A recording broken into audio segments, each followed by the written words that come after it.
The Caribbean is known for sun, sea and sand, but too much sun and not enough rain is wreaking havoc on the islands.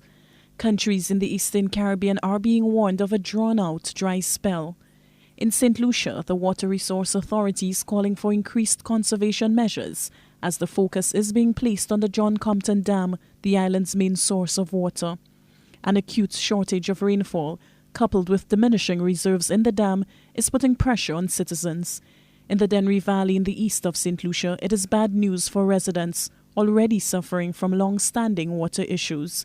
One resident says the water problems are taking a toll on her health. Dele whole semen nou ba en dlo.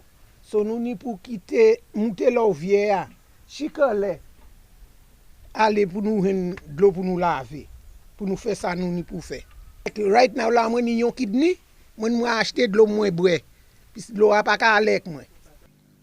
The water and sewage company Wasco, St. Lucia's lone water company, has warned of intensifying drought.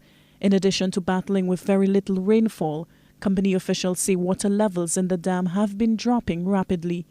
The dam, which has a storage capacity of 600 million gallons of water, is now at half its capacity. There's been a lot of sunny and very dry days in most parts. We experienced a little bit of rainfall, but the rainfall, of course, is not going to bring our levels any higher up because today our levels currently are at 331.9 feet. That's at the Roseau Dam, which is our main source. The dry spell has also taken a severe toll on agriculture and local food supply. For farmers like 63-year-old Anne-Marie Augustus, the situation is a grave one, as many female farmers struggle to feed their families and send their children to school. She says many months of dry weather, coupled with blistering sunlight, have cost her family greatly. This year, I think burn, but I think small sun. The sweet potato, I have a big piece of sweet potato, not making not a one potato. For some residents who have been dealing with water problems for a very long time, the news spells double trouble. René Japierre says for far too long, the communities in the east have had to deal with water-related ordeals. He's hoping that the government will do something soon to intervene. So on a de l'eau, nous n'a pas bon. Si on a better de l'eau, on va aller content, puisque content nous a souffert sans de l'eau. Et tout le ministre a dit well now, il y a un peu de l'eau. Mais si il y a nous really content, parce que nous pas ni de l'eau. Right now, quand saison va venir là, c'est tout pour nous on va venir de nuit et de l'eau à tout ça. C'est pas bon. The water shortage is bad enough, but the dry spell has created another crisis, a dramatic spike in bushfires across St. Lucia.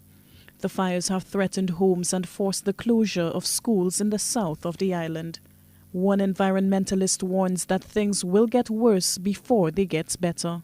It came up that 2015 would be a year for severe drought in St. Lucia because we had seen the wind patterns, we had seen the way the rain was falling, and consequently, if you look at records of the past, you would realize that we are in for a real tough time.